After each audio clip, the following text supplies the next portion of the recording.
This review is going to be spoiler-free. Harry Potter and the Deathly Hallows Part 1 is directed by David Yates, and it's based on the novel of the same name by J.K. Rowling. This movie starts off right where the last one ended, with the gang trying to figure out where the stolen locket Horcrux is. This movie takes the trio right out of their natural habitat, which in this case happens to be Hogwarts, and throws them out into the wild, where they could be caught at any moment, because they are on the run. And that is the main reason why this movie has a completely different feel from all the rest. You never once see the castle in this movie. This movie is very dark and it sets that tone from the very start of the movie. But I will be completely honest.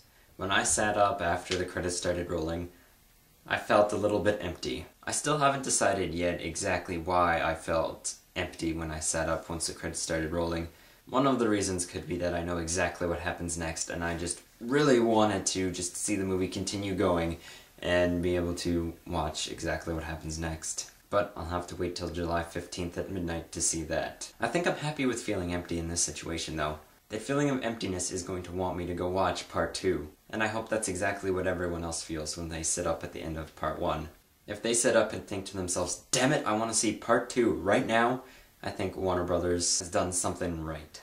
The runtime was not an issue for me. It did not feel like it was 2.5 hours long. Everything runs smoothly from one scene to the next, and even the people who haven't read the books will understand what's going on. I know some people might be worried about the camping scenes being too drawn out, or even a little boring, but I didn't find them to be boring at all. In fact, I found them to be really, really good, because the scenery they picked is absolutely brilliant. They couldn't have picked any better places to film those camping scenes than where they did. Absolutely stunning, some of those places they picked. With the trio being on the run for most of the movie, it really goes to show how much Dan, Rupert, and Emma have grown as actors over the past 10 years. The score was wonderfully done, and it really tugs at your heartstrings at one part in the movie, and I will admit that I was getting quite sad at one part in the movie that I can't mention. After everyone's seen the movie, they'll probably guess what part that is.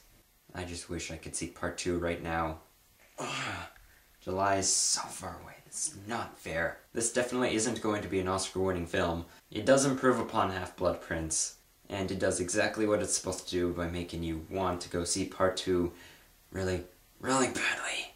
There's definitely going to be some negative criticism with this movie, just like there is with every movie, but I feel as if this movie can only be fully appreciated if watched side by side with Part 2 at exactly the same time. This movie also does a good job of staying fairly close to the novel. Being able to split this movie into two has allowed them to be able to put more things into this movie than they would have been able to had there only been one movie. I'm sure some people are hoping that it's almost exactly word for word like the book, but that's not the case. There are some things that get changed. Some changes are good, and I liked some of them.